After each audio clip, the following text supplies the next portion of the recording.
Hello, and welcome back to the Ottr Culture Podcast. Quick disclaimer before we start this episode. Ben Lawton is live mixing this episode, so if anything crazy happens out of the ordinary, that's on Ben. He is at the helm. He's at the helm. It doesn't happen very often. Isn't it the first time that he's ever done that? It is the first time.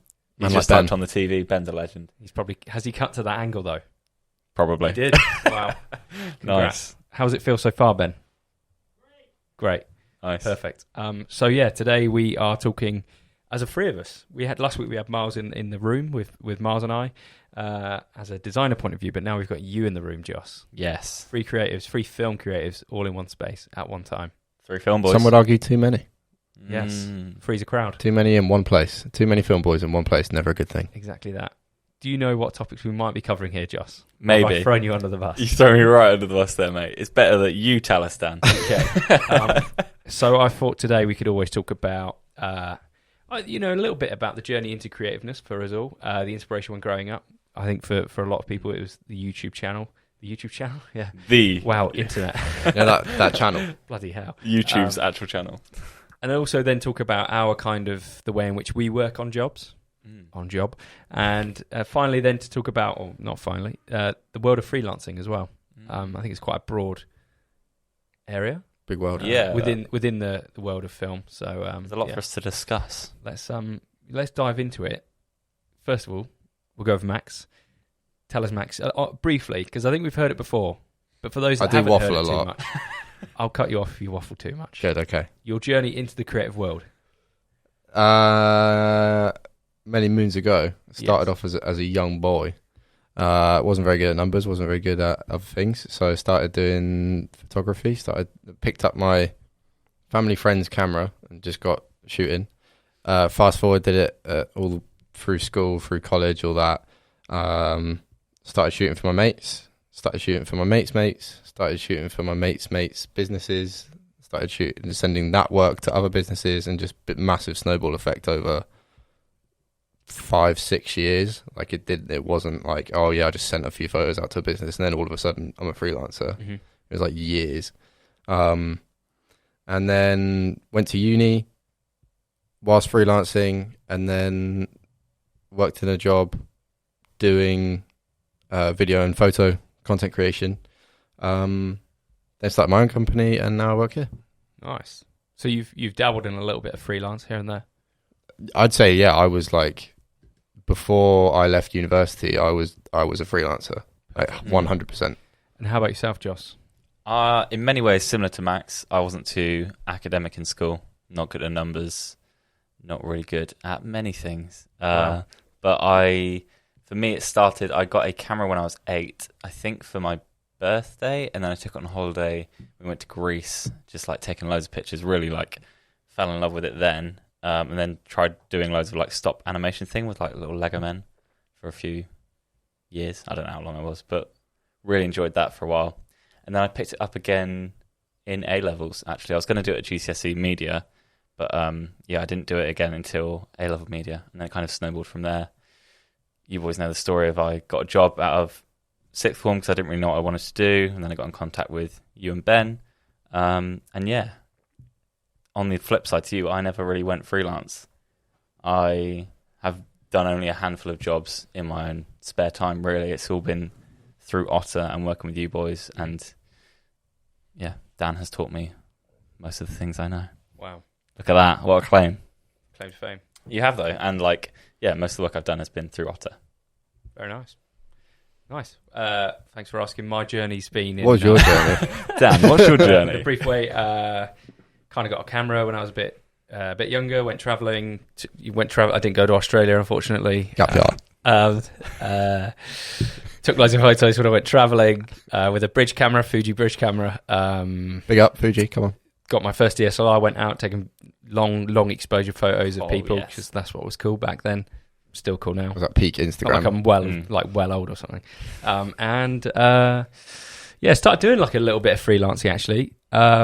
Just for fun. It was always really hard for me to actually know my worth and like to actually put a price on what I was doing.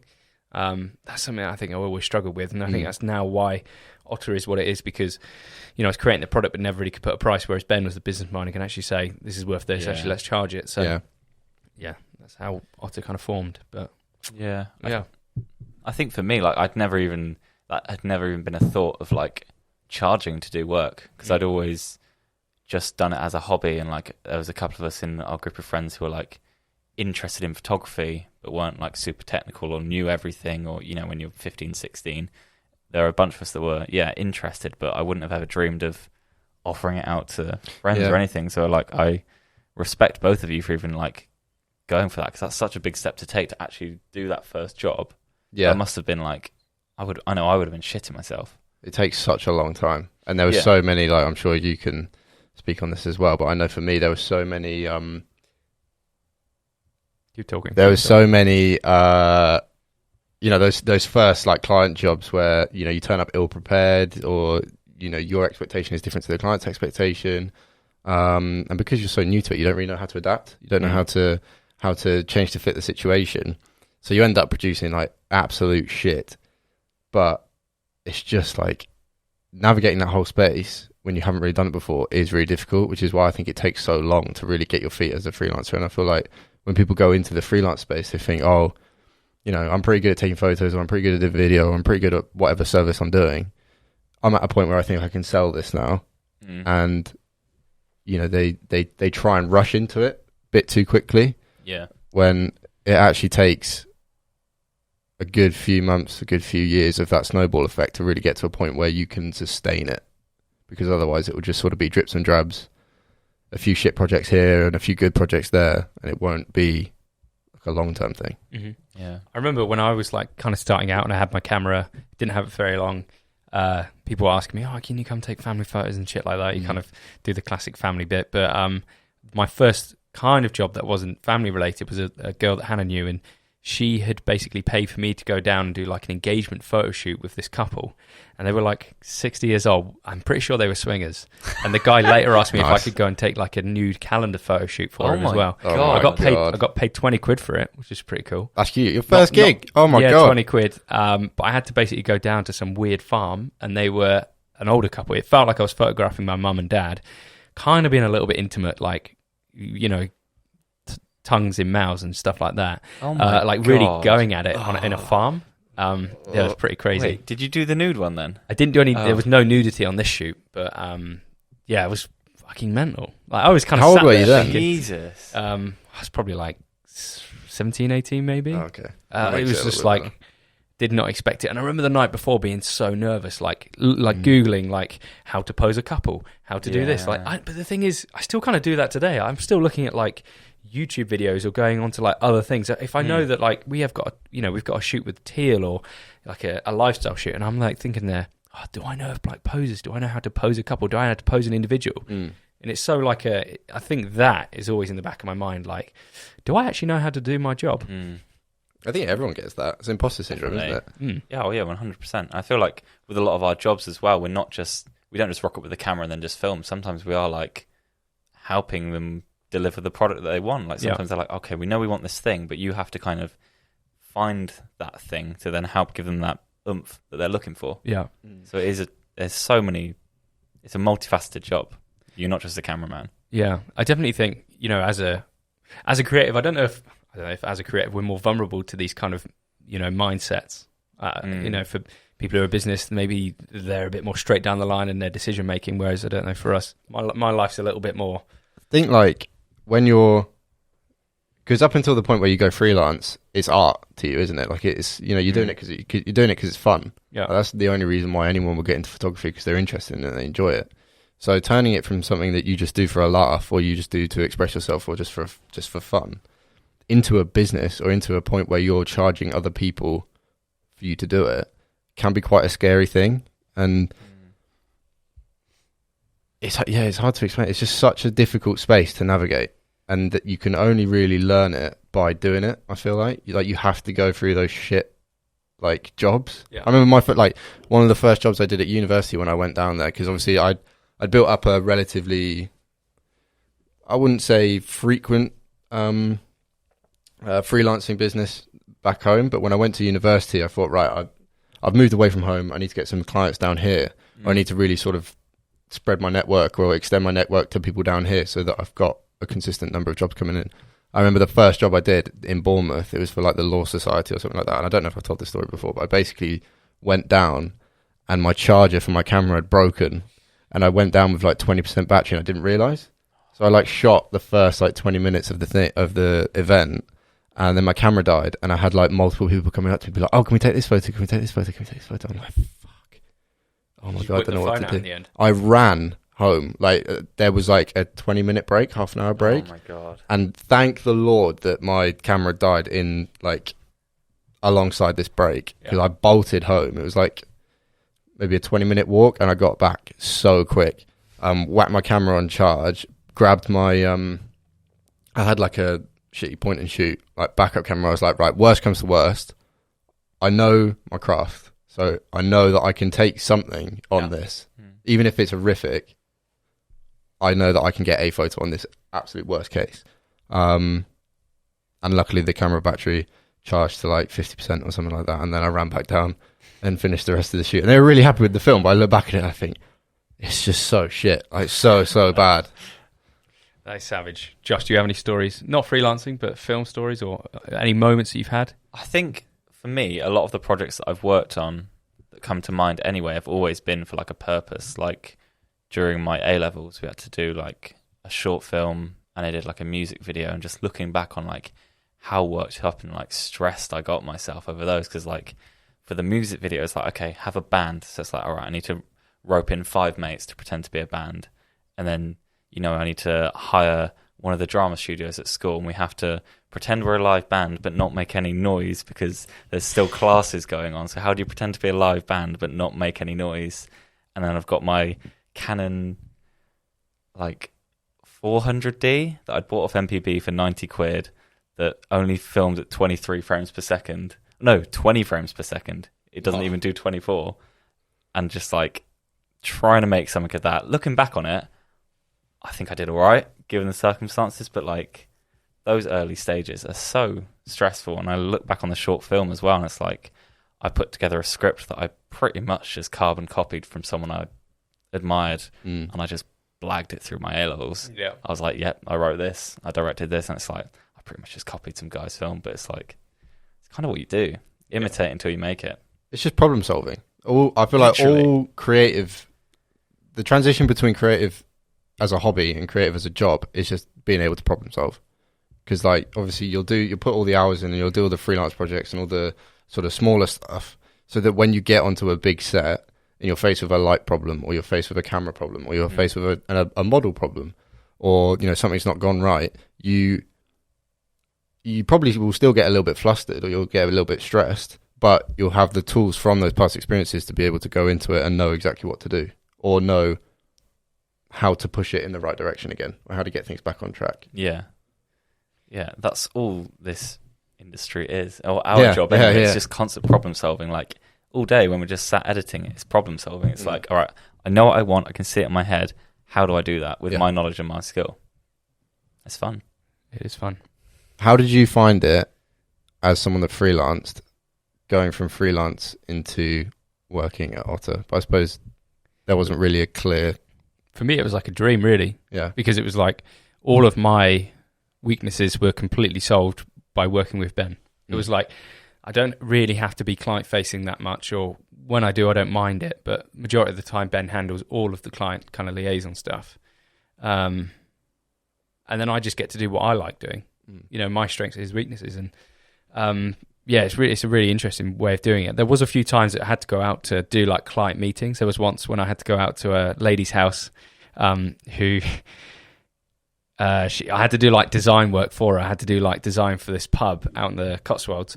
And I went to her house, and I remember sitting at a dining table, and her daughter, who was like 5-6 years old or whatever, was like running around the place, and it was kind of hectic having a meeting in someone's house first of all, and then you got the little kid kind of running about going nuts, and then the next thing, the kid goes over to this like kind of glass thing in the corner, and she pulls out a bearded dragon lizard, God. and I've like got a bit of a phobia of bearded dragons. Well, just lizards in general. They kind of freak Only me out. bearded dragons. Yeah, they really freaked me out. And I remember this little girl, and I was kind of sat like this talking to her, and the little girl came over and just put this lizard on the end of the table. Oh my God. And the fucking thing shit me up. Like, I've never been more scared than that. I remember just kind of sitting there looking at it, and you know, like lizards' eyes are everywhere. Yeah. The thing was looking at me from all angles. That's gross. So yeah, luckily after that, I didn't go to any other client meetings. Ben went to That was the day. yeah. Ben, I was I'm like, not never doing anymore. again. I can't go to client meetings because they might have a lizard. Yeah. I mean, lizards, they're scary little things, aren't they? They are weird. They are little dinosaurs. What's the biggest lizard you've seen? What? I think... Here we go. In a client meeting, Yeah. though. In a client meeting. I haven't seen any in a client meeting. I've seen what's the big one? Like Komodo dragon? Yeah. Where? In a zoo. Oh, right. Really? Some zoo. I can't remember where. So like Bristol Zoo or... Mate, I went to Thailand and there was one of those Yeah. fat ones walking over like a street, and they're just roaming about anywhere. Really? Yeah, they're Oh, just- like 'cause So wild. they're like wild really there. dangerous. Like, we've got squirrels. Like, squirrels freak me out as well. Like, I mean, squirrels are like a fluffy version of that, aren't they? They Yeah. climb a tree. They've got crazy eyes. They've got long tails. Have you ever thought about that? That's gross. Mate, if you was to shave a squirrel, Ben, could you search shaven squirrel? How have we gone from freelancing to... That was such a Shaving quick squirrels. transition. I want But like Komodo dragon. This is a lizard, Ah. mate. Oh my God. That's For those why- of you listening, it's exactly what you think it would look It like. looks like... Look what's, at that what's Technicolor the squirrel. what's the rat in Teenage Mutant Ninja Turtles? I'm so excited about Can't tonight. I remember his shaved name. my squirrel. Wow, squirrels are just wrong animals, mate. Feeling when you shave your area after a while. Wow, Nice. These squirrels are are some freaky, good man. Facebook memes. I'm Just hear Ben laughing. This is where we go. This is Okay. where the podcast has to go, into these dark From dark freelancing corners. to shaving my squirrel. Yeah. So I would call that a wrap on that little subject Yeah. there. Yeah. Okay. Sure, Um, if you like. If you like. Let's talk about inspiration. I think we spoke about it briefly last week, Max, between Yeah. you and I, but almost like what keeps you inspired now? Well, like what inspired you back in the day to get into it? For me, it was definitely YouTube and mainly Casey Neistat was like a big driver. I think like Ben, I kind of really wanted to get into vlogging. I wonder how many other people of our age wanted to get into vlogging, tried it, was absolutely shit, gave it up. Yeah. Joss? I think for me, I think the big, like you said in last week's episode, Max, one of the biggest inspirations for me is social media and seeing what other creatives are doing and like seeing the sets they're working on, seeing stills from projects, just seeing the stuff that people are making and what they're doing and what they're getting up to. It's like, all right, I want to do that. I want to work towards that. I want to keep that in mind for our next project. Let's try and implement something different and cool and have a bit more of an edge in whatever. But I think for me, when like growing up, a big inspiration was a guy called Bertie Gilbert, who isn't that much older than me and you, Max. I think he's maybe 25, and he's like a filmmaker, and he started out really young, and he's working on some feature films at the minute, and he was just someone that was kind of close enough age gap to me in a similar position that I kind of was like, that's really cool what you're doing. He's the guy that actually copied for that A-level short film project as well. He's going to come hunt you down for that. He's now. going to come hunt Yeah, me down. they're going to definitely pull up your A level. I know. You're going to get that. I'm going to get What result did you get? Plagiarized. Did you get a result? I got a C Well, you because get I a D. flunked the exam. Wow. Yeah. So yeah, I can't remember where I was going. Sorry about that. I know. I think my inspirations have mainly always been from films, though. And I mean, Casey Neistat, I think, was a massive inspiration for anyone. Just his like work ethic alone is just nuts. And he came around in 2016, 2016. Yeah. So he was around that age for me anyway, where I was kind of figuring out what I wanted to do, going from GCSEs to A levels, and here comes this guy with an insane work ethic, telling stories every day relentlessly. It's like, that's pretty cool. That's pretty cool that you're just picking up a camera every day and just making shit. Like, it is a proper skill to be able to do that. Did you ever watch Logan Paul when you were growing up? I didn't. No. I mean, he came from Vine, right? Yeah. Yeah, I mean, back in the Vine days, he was just, in the world of sort of TikTok now, he's someone that would be all over your For You page. Like, he was just like, you just see him all the time because his stuff would just blow up. But I never really liked his vlogs. So I feel like they were always very like they were always aimed at a younger demographic. I thought, which is fine. Yeah. And I think I quite early on accepted like, okay, his stuff's not for me. Yeah. But to be fair, like after the whole Japan thing, I did go and watch a few of them, and they weren't actually that bad. But yeah, I don't think he's on the same level as Casey Neistat was like. Yeah. I feel like Casey Neistat, like you watch one of his things or you watch like a load of his videos and you think, okay, he's trying to tell a story. You can tell that he's a filmmaker first and a YouTuber second. Yeah. Whereas Logan Paul is like, how many videos can I make in 1 month so that I can maximize my ad revenue and make a load of money? Exactly. I think that was the amazing draw of Casey. It's like, okay, yeah, he's doing a daily vlog, but every video had a purpose and a story and a message. And like that alone, just think of what that one thing to tell every day is like. How do you do that? Yeah, it's so a hard cool. thing to do. It's a really hard thing to do. We struggled with it with weekly videos, let alone daily. Yeah. To shoot and edit every day a 10, 20-minute vlog and to have the energy to film 10 minutes of vlog content, essentially like by yourself, maybe with one or two other people in the scene, like that's insane. Yeah. I could not do that. No way. Crazy. Crazy. What about you? Casey was a big one for you. Was there anyone else, or especially in like design? I guess that's a big part of you. It was purely YouTube. I remember watching Ben Brown. He was like a kind of like Oh my god, yeah, I forgot about guy Ben back Brown. in the day. Ben Brown, Fun for Louis. Yeah, he's cool. And Casey, yeah, they're kind of the creatives that I watched. Remember Sam Pepper? Do you ever catch him anymore on TikTok? I saw a clip of him on TikTok the other Guy's day. gone Yeah, downhill big time, right? he was always questionable, though, wasn't he? Yeah. What YouTube channels and stuff are you into at the moment? That was a good question. Max, you go first. What's the podcast? You boys watch quite a lot of podcasts. Yeah, it's not the stuff that I watch isn't really film related. It's more comedy stuff. But video people that I watch on YouTube, Ben Chaish, from a photography standpoint, and to be fair, all these people are like, they might be photographers that make YouTube videos, but the YouTube videos that they make are really, really well thought out and really good, like from a filmmaking standpoint as well. So like Ben Chaish, Valandis, Danny Gewurz, I've spoken about him numerous times on this podcast. Like, he's the GOAT. Eric Floberg, he's good. Yeah, he's really good. His stuff is awesome. He's cool. There's loads of people, and I feel like once you go down that rabbit hole, like everyone's kind of mates with everyone in that space. So I feel like you'll find one person, and then chances are they hang out with someone else. And like Samuel Elkins is another one that I took massive inspiration from in the last like 3 years. His work is just like, if I could shoot like anyone, it would be either Danny Gewurz or Samuel Elkins, like a blend of those two. Just brilliant.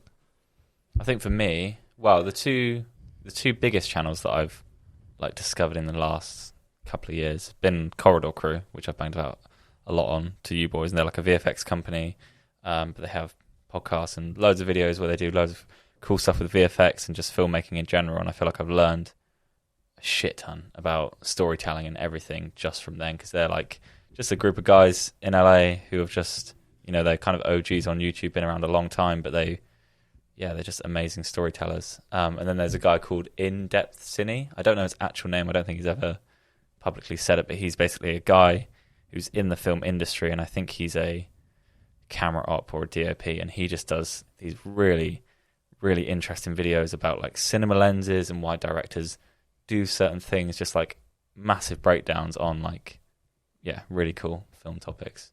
Nice. Yeah. What about you?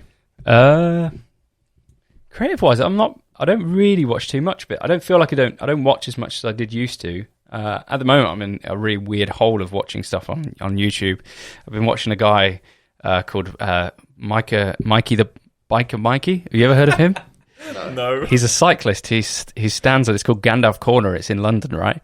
And there's like it's a going well off topic again. It's all good. So there's a road in London that you go down straight and then you can turn right into a side road, but there's an island right before that turning. But what a lot of people do is they come down in the other person's lane, so they're going towards onward traffic, so they go around the other side of the island, then they turn right. But cycling Mikey, he's about 60, 70 years old, you should Google him. He waits behind a hedge, and just as someone's about to come out, like down the outward lane, he jumps out in front of them and then he puts his hand out and he says, he basically says like, "You're not pass." And people stand off with him. Mate, one of his videos has got 4.2 million views. What? So he stood off to like, so this is the corner, you can see there the islands. There's an island in the road. Right. People come down here. Cycling Mikey just stands in the middle of the road and says, "You will not pass." He's a South African dude. Yeah, you should. If you're listening to this, you should. Look, he runs out into the middle of the road, tells them to go back, and then he has a massive standoff with people. He's done it to all sorts of people. People tried running him over. Oh my God. He's done that. He's also quite infamous for going down stationary traffic in London.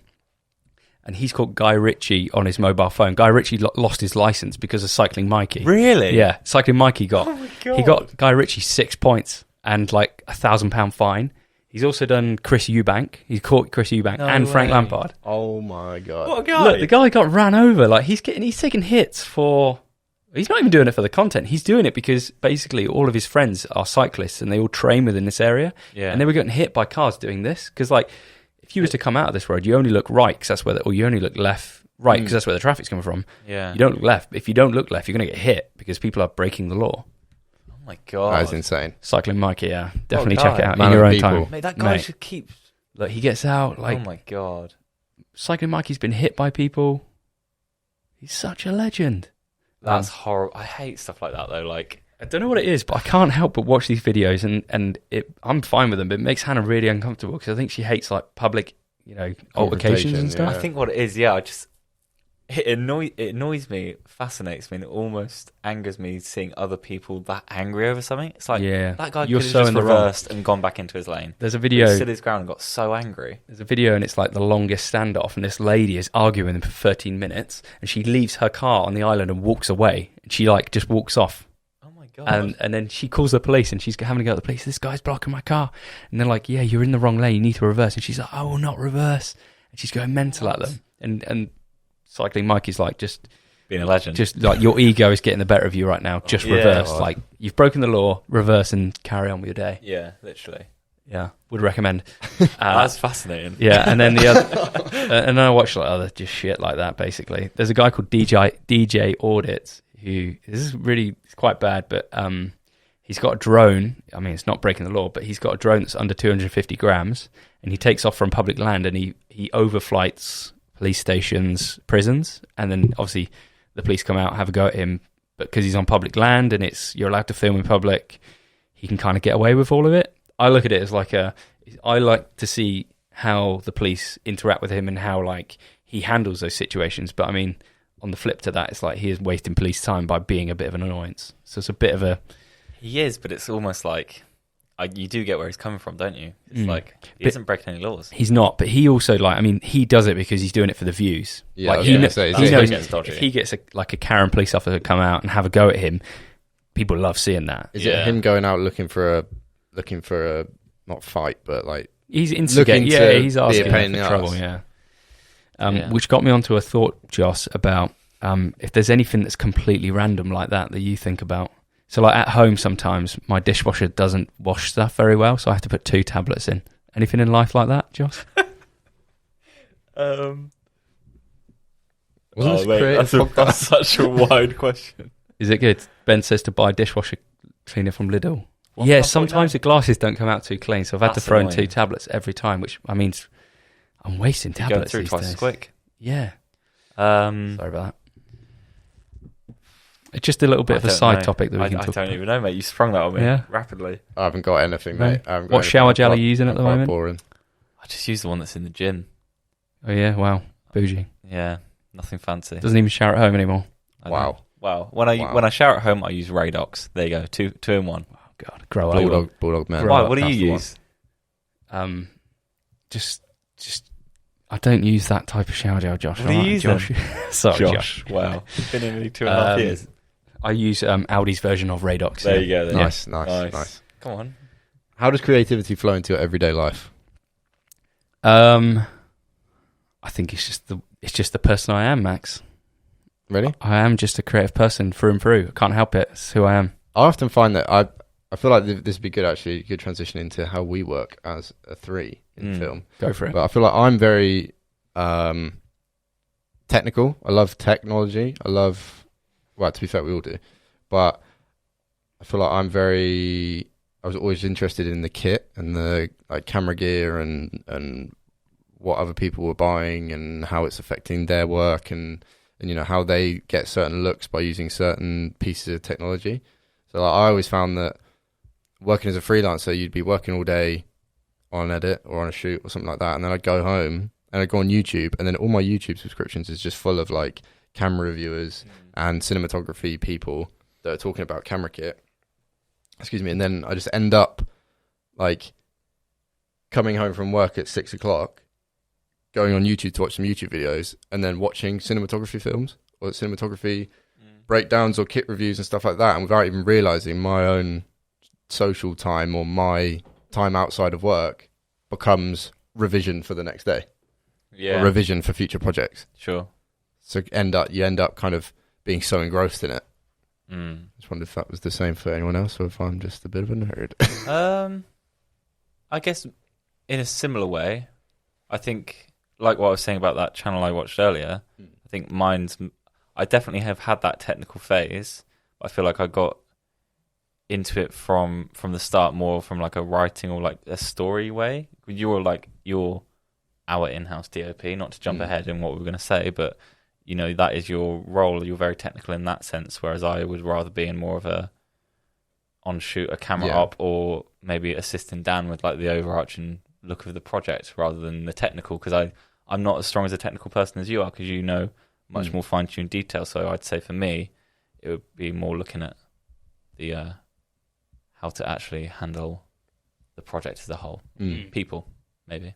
Yeah. What about you? I don't know if even when it comes down to like what I watch, like film-wise on TV, without sounding like, I don't know, with every other cliche filmmaker, it's like I will always kind of choose to go down the route of watching a film that isn't mainstream, but it's like a bit more indie or whatever like that. Like, for example, like the A24 stuff or like Midsommar and bits like that. Like I really enjoy those kind of like weirdly made films that are a little bit different. I really love like Wes Anderson's work, which, I mean, his films are really arty, aren't they? And like made in a different way, but they're not necessarily really popular.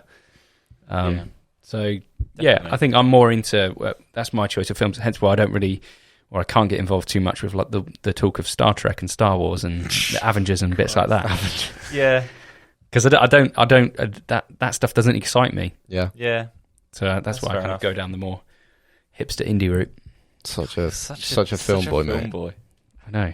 Taking that, so we are 3 film boys. Yeah. Working under the same roof, doing the same thing. Because you could argue that we all 3 of us do the same thing. So how do we work actually on shoots? You like that, Ben? That was seamless, Max. Were you asking me? Thank you. Yeah. Tell me, because I don't know. Is this like is this a spoiler? Spoiler alert. We're about to leak all of the information about how we run on shoots. So exclusive. It runs out as Ben will be the one who contacts the client, or the client contacts us, etc. I work with Ben on the pre-production, storyboards, etc. Usually bring Joss in on board most of those. Moving forward, bringing Joss in a lot more on those. Get to a shoot, or kind of before the shoot, we'll work as a free, kind of sit down in this exact room, looking at that exact TV, and we all discuss what the client wants and what the deliverables are and how we will achieve it. This is a storyboard. This is the ethos of the film. Let's go to the shoot. Over to you. Okay, so on shoot, Dan is usually director, kind of producer, making sure the client's happy. We're all on track. Max and I are happy as well. And then Max and I are usually on cameras, sound, and all other bits like that. Over to you. So, I suppose prior to us actually getting to set, reload the track. Dan and Josh will be on the pre-production stuff, and then usually, as you said, we'll come into this room and have a sort of meeting about how things are going to go, or what the expectations are, and what the film is about, what the story of the film is about. Because realistically, everything that we produce, even if it's a tiny little 10-second film, it has to have an story arc of some sort. And then we'll all sit down and figure out how we make that. And then how I look at it is how do I make that look nice? How do we work on camera to make that look good?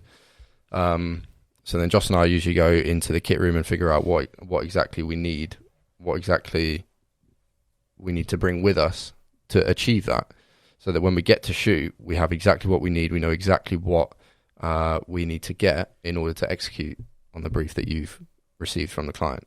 Mm-hmm. So then when we're on set, usually I will figure out sort of like a lighting setup or the sort of environment, what's going to look best. And then we'll rig all the cameras up, and then you and I kind of just go, don't we? Really? Yes, we do. We go. We leave. We go. We head go off. That's everything else. Looking at that, what's some of the most important parts that play? What's some of the most important things you need to do to get a smooth production? Time and communication with the client. Yeah. Nice. Being one. Manage expectations. Nice. For me, I think it's about a clear shot list and a clear kind of, I guess that runs expectations in yours too, but purely understanding exactly what it is we need to shoot and how we need to shoot it and who's involved. And that comes down to a kind of like whatever I create, like a one-pager that's got everyone's contact details on and a run of the day. Boom. That is one thing, actually. If there are any freelancers watching this, make a call sheet. Yeah. That is huge. Like, getting all the details down onto one page, getting the plan for the day onto one page will make your life so much easier. Like, so much easier. There's been so many times where we rock up to shoots and say, like, you've got a call sheet and I haven't seen it. I'm like, what are we doing? And then literally within 5 minutes of looking at the call sheet, I'm like, right, I know this whole day is, like, I've got it. Mm-hmm. And it means that I can execute on my job better because I'm not thinking about that. Yeah, 100%. Echo that completely. It's such like a relief when we work as such a 3-man efficient unit. We can, you've had that inception call with the client, with Ben, for example. We know that you already know the client to an extent. You already know exactly what they want. You feed that back to us. I know that then on a shoot, Max is in charge of lighting. He's, nailing that. And then I'm just like setting up cameras, everything else. And then we can just fucking hit the ground running. Mm. Nice. I think having a team where everyone's got their own sort of, yes, we're all filmmakers and yes, we're all camera guys, but we each have our own sort of niches, I feel like. Mm-hmm. And because we each have those niches, it means that we can relieve, when you're on a film set, you have a lot of things going on all at once. So when you're all working in your own different niches, it means that you can take that pressure off the other person. Like, for example, I know that when there's a lot going on, the last thing that I want to do is be around loads and loads of people, like flustering around. Mm-hmm. So I know that, like, when we get to a shoot or something like that, you're the one that goes and does the sort of, the first meets and stuff like that. Whereas I'll go and build a rig, or I'll go and think about, okay, where's the sun? Like, what kind of lighting can we use? I'll sort of take myself off and think, like, right, how can we use this space to build something? And that's great because it means that I don't have to worry about the sound or things like that, or other aspects of the film making process. Even though I can do them, I don't have to worry about them. I can just worry about my niche and what I'm really good at. Accountability. That's one of the most important things, isn't it, really? Yeah. We're all accountable to each other. We've all got our tasks that we know we need to complete. Yeah. Nice. Any other points that you would like to bring up here on this podcast today, Joss? I don't think so, boss. Is there anything else that you wanted to bring up? No. Why is it so hard to talk about stuff that we do every single day? I feel like we haven't hit everything we wanted to hit, but I don't know what we haven't hit. I don't know. Ben, any constructive feedback? Try being yourself better. More vulnerable. Okay, let's be more vulnerable. I think, typing on this is so hard. Too flat. Vulnerable in what way, do you know? Any points, Ben? Imposter syndrome? Give us a... Can you make a note of this timestamp as well? I'll cut this.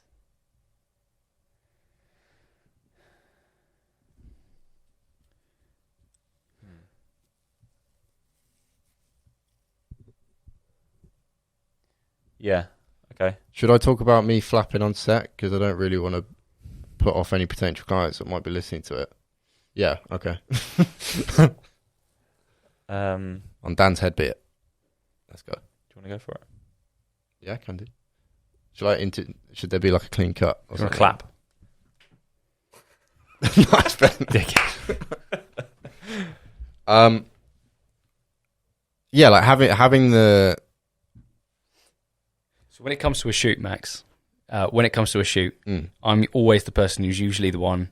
Wow, that's a lot of words. Always and usually. Yes. When we get to a shoot, I'm usually the one who goes and chats to the clients, etc., etc. But there has been times when you've had to do that, or there's been times when the client's kind of overwhelmed you unnecessarily if I've not been able to get to it. How do you handle... Shield me. Yeah. How do you handle being under pressure, but also not flustering too much on a shoot? And have you actually flustered on a shoot when you probably shouldn't have? I definitely have. And it's still something that I'm trying to get better at. I am a very linear person. I think about things like one at a time. I can't handle, loads and loads and loads of things going on at once. A massive thing for me is like big crowds. So if we're in, for example, we were in, was it Trafalgar Square? Yeah. Right? We were in Trafalgar Square doing a shoot, and there were loads of people. And like, I'm very meticulous about our setups and our shots because I want everything to be perfect. Because, I worked hard to learn my craft so that I know when I get to a set, I can make it look good. So then if external factors come in that I can't control, I find that really difficult. And going back to what you said about sort of when a client's come in and sort of like, sort of over my shoulder kind of thing, or like is getting very, very involved, I find that very difficult as well because it's like I'm trying to focus on making the shot look as good as possible, making the film look as good as possible. That doing that and then worrying about the location and then worrying about the lighting and worrying about the sound and then worrying about someone over here chatting to me while I'm doing that, my brain just can't compute all of it. It's gotten better the more I've done it, and I think starting my own business and working freelance and forcing myself into situations where you have to talk to people and you have to be able to navigate those spaces really helped me because it sort of baptism by fire. It threw me in the deep end, and there was no option to you just had to do it. But I feel like I operate a lot better, and the content I produce is a lot better when I'm taken out of that situation. So having you guys there focusing on your aspects, whether it's building a setup or figuring out the camera situation or entertaining the client or figuring out the story for the film, that then takes that pressure off me, and in my head means like all I have to do as DP is figure out what are we going to shoot on and how am I going to make it look good from a lighting perspective. Mm-hmm. That means then I can throw 100% of my energy into that and know that the rest of it is being taken care of in this moment. Yeah. So then when we get back into the edit, whoever's editing it has got A1 footage to work from. Yeah. So take us back to Trafalgar Square and in a concise way, tell me the story behind you getting flustered there and how you controlled your feelings. In a previous life, I wouldn't have been able to control it. I would have just not thrown my toys out of the pram, but I would have just I would have been flustered and I probably would have missed the shot. Yeah. And I probably would have, either walked into a different bit and be like, oh, this isn't working, let's go somewhere else. Uh-huh. And then just completely lost Trafalgar Square. But in this situation, I was trying to line up a shot. I'd been waiting for a little bit.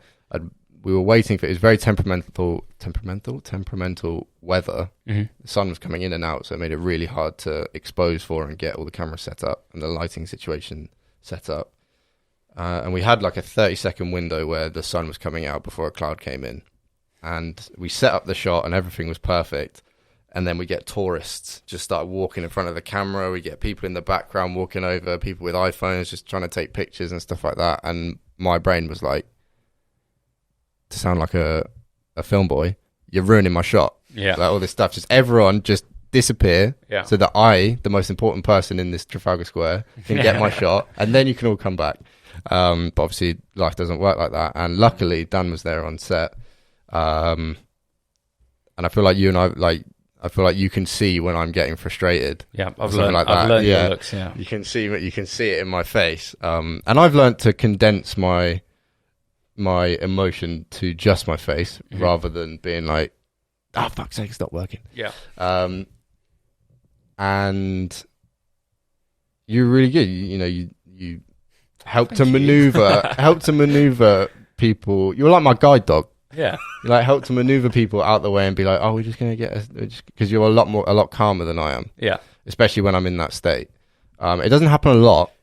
I just want to preface that. It doesn't happen. Don't worry, clients. It doesn't happen a lot. And at the end of the day, it just means that you get a good film. Well, you care about it. That's the point of it all. Yeah. Is that, first of all, you care about the shot enough that you actually really get annoyed about it if something doesn't happen, and then also just secondly reiterating the point of like everyone's job role there is as important. And like 100%. For me to be able to go over to that person, clear them off, for you to get the shot meant that we can get the job done. Yeah, and it meant that and just having that extra person doing that role meant that, you know, it's very easy in that moment to think, oh, it'll be fine. Like in post, I'll find something, or I'll make it work in post. But then you get to the post production a few days later, and you think, fuck, I haven't got anything to go in that space, or I haven't got anything that's long enough, or nothing works. So the fact that we had the methods and the workings to figure that situation out and still get the shot meant that a client film was saved. Exactly that. That sounds so, a client film was saved. Was saved. Wow. But yeah. What about you, Josh? Off the top of your head, Josh, do you have any? What was the question again? We was talking about vulnerabilities. Oh. I mean, where do I start? Yeah. Lots of them. Wow. Yeah, lots and lots of them. I think the biggest one for me that we've discussed before is just like straight up imposter syndrome in every way. Just forever anxious and doubting myself and my ability, which is probably why I never freelanced like you boys did. You know, I never properly gave that a go because I just never believed in myself and my craft and what I was doing. And yeah, that's definitely still a very strong and apparent thing today. You know, even recently, as we've kind of figured out our roles, it's kind of led me to think like, okay, so what do I actually want to do? What am I actually good at? And then as soon as you think what I'm actually good at, it's just a downward spiral. And actually, to be very open and honest with you boys, I had a very shit weekend like probably like a month ago, where I was just in that headspace all weekend. I was this is just fucking shit. I don't know what I want to do. What am I doing? What am I doing right now? You know what it's like being in that 100%. Headspace. It's just super hard to get out of it. And then on the Monday morning was actually the Monday morning that I got that email from X person that I worked with a few weeks back. And then all that just went out of my head. I was like, why am I doubting myself? I'm going to do this. Now I'm frolicking through fields. I'm the god. I'm the fucking guy. But no, it's a very real feeling. And I think it's, you know, I don't know how to deal with that. I still don't know. It's still something I'm figuring out, like finding out what I'm good at and, you know, getting into that headspace of like, what am I doing? It's like, you know, I'm still learning. I'm just brain dumping right now. I don't even know. I think it's all relative. It's so hard. It's all relative, isn't it? Because I think like, even though I did freelance and have worked for numerous companies and all that stuff doing media, in my head, I think, oh, but there's 21-year-olds or 20 whatever year olds that have won awards. Why haven't I won awards? Yeah, I'm shit. Yeah. That's what. Or like I turn up to a big client, even though I've done shoots with previous big clients, and because we're shooting in some swanky suite hotel that costs X £1,000, I think, fuck, how do I light this room? I don't know. Like, I'm not qualified to light this room. I don't know how the fuck I do that. And it's like, yes, you do. You've watched, you know, I've lit hundreds of rooms. I know what to do, but just because as soon as your head goes, as you're saying, like, as soon as your head goes, all reason, all logic just goes out the window. Yeah. Completely. Yeah. You're only ever as good as the last job. Is that the right stat? Is that the right thing? That's probably the worst thing to say, if you like. Which is why I cry about every single shot. It has to be perfect. Ben's got his head in his hands. What I mean by that is like, wow, how do you dig out of this? No, I think it's very true, Josh, what you say. I mean, I've suffered with that massively as well. And I think for me, it's like, from a boss or a manager or a director point of view, it's like, I need to make sure that the decisions I make is like, in my head, I'm always like, fuck, is this decision that I'm about to make, is that going to upset someone? And like, we had a catch up, I caught up with like both of you guys and Miles yesterday, because I needed a bit of a reality check. In my head, I was like, first of all, am I being too soft? Like, because I know as a person that I am generally quite, you know, I'm not direct enough, and I think it's one of the points you said, you need to be a bit more kind of assertive in your way, and that's something that I know in my head. I'm like, I'm just fanny about with my words a bit too much, probably don't get them out, and I actually never get a job done. And like 6 weeks time, I've got nowhere because I wasn't more direct 6 weeks ago. So that's one thing. And And actually, when we look at like the job roles that we've all got on set now, that was like before that, the build up to that was like Ben and I were sitting down like, okay, well, how do we like move people into what they do? You know, everyone's on a journey. We want to like make sure that you guys are progressing in your job roles as much as possible. And it's like, we know Max has got the technical stuff, but then you've got like the client facing stuff. So it's like, you know, balancing who can do what and who should do what. And I think now that we're actually all in a really good space when it comes to shoots like that. I like to think so. Yeah, definitely. And it's hopefully definitely for the future of all of us as well. It's going to progress you. So it's like, yeah, as a manager, before something like that, I'm like shit myself. Like, fuck, I hope I don't like upset Joss. I hope Max isn't like too annoyed about something. But I think it's a about testament. taking risks, isn't it? I think it's a testament to the company, really, because I feel like there's a lot of businesses that wouldn't see that potential in their employees or see that potential in their teams and then want to harness that and develop that.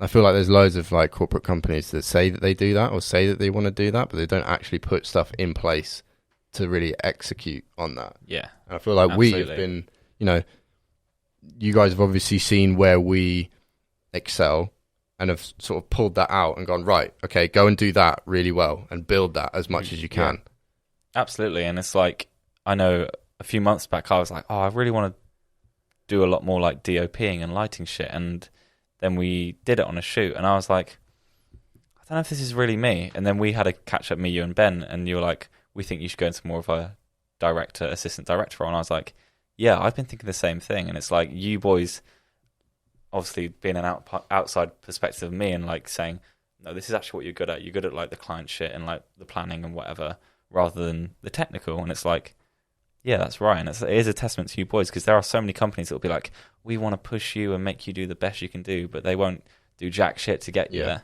It's also really hard to kind of accept that. I imagine it was for you, like, if, you know, in your head, you're like, I want to be a DOP. And then you kind of get told, Med and I tell you, okay, we don't think DOP is right for you. We think this is more right for you. But that's like two people's, we both thought the exact same thing. And it's kind of nice that you were along the same lines as us, you know, in that way as well. What's really interesting as well, sorry, before you jump in, I did the same thing. I was like, I want to be the client guy. Yeah. I'm used to account management. I've done it before. I've been doing it for a few years. Like I feel like I've got the hang of it. And now, like after X amount of months thinking, oh, what do I really want to do? Oh, I want to do account management. I want to be the go-to guy. I'm like, so why are you getting flustered in Trafalgar Square then? Because there's people in the shot. You're actually not that good with people, mate. Shock horror. You're better at just fucking about with cameras, so go and do that. Yeah. So no, it's just interesting that you said that, because I was literally the polar opposite. Like I thought, oh no, I want to go and do this, when actually, since doing it more, I'm like, actually no, I'm shit at that. Yeah. Not that. No, I get what you're saying. Yeah. Anyway. I feel like, yeah, that's always what I've preferred. Come along.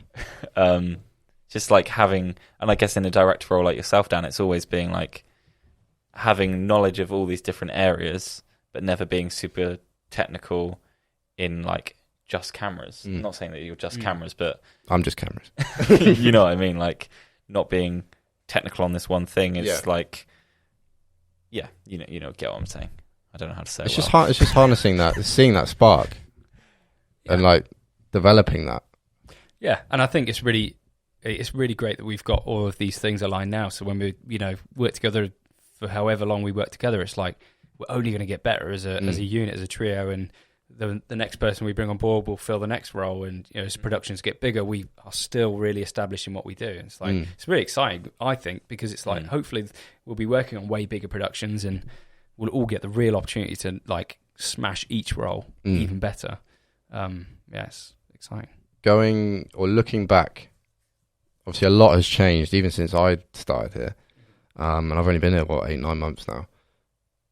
Looking back at your guys' workflow and the content that you guys were producing at Ottr, how do you see that it's changed since utilising this sort of run and gun sort of style? Like, oh yeah, we've got a shoot, we rock up to shoot, we don't really know whose role is what, we don't really have roles, we just rock up to a shoot and we shoot it, versus the system that we have in place now. First of all, we got rid of Ben on production days.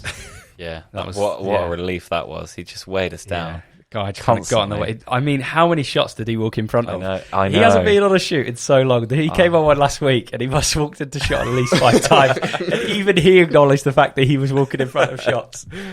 Oh, I'm glad he doesn't have a microphone right now. Yeah, prior to that, though, man, it's like when it was just Joss and I on shoot, it would be me, Joss, and Ben on shoots. We'd both kind of rock up. I guess I can't take the director on. I was asking the questions and stuff, but we'd still both be on camera. Yeah. We'd be on like a C200 and a C100. So there's been a big advancement in our kit. Like we've got rid of those two, and it's so nice to use 2 cameras that are the exact same. We're always using Sigma lenses now, which is also the glass is the same, so it looks really good. That's one thing that's been a massive improvement, I think, using kit. And then just production-wise, it just feels a lot smoother. But 100%. Yeah. I don't. It's almost like you can't even compare what it was like, because I think we're just so efficient in the way we work now. It's like, right, Dan's having the call. Dan knows where we're at. Brief it to us on shoot. Yep. Boom. You're doing the edit. Cool. Nice. One day I might not join that call. Just leave it. See Cool. how it goes. Leave it to Ben. Yeah. I'll just insta panic. Yeah. Like I'll just be like, oh, flap. Where's Dan? Dan, take the people away. Nice. I feel like this has been a good therapy session. There we go. Have you got anything else? I'm interested to listen back to this open your podcast. heart? Yeah, same. A bit worried. Ben? Any more to add, Benjamin? Thumbs up. He said. Thumbs up, 7 up. Cool. Do you want to clap to? Do you know at this point, or should we just outro now? Let's just outro, baby. Go on then, Joss. Thank you for listening to this week's episode of the Ottr Culture Podcast. Actually, do us a favour. Hit follow or subscribe wherever you're listening to this. New episodes Mondays, every other Monday. Bi-weekly, yes. Also, if you're listening on Spotify, make sure you review 5 stars. That's something I've picked up from certain podcasts recently. Yes. I went on Spotify and I reviewed 5 stars because I like the sound of my own voice. Nice. Have a great weeks. Bless you. Cheers then.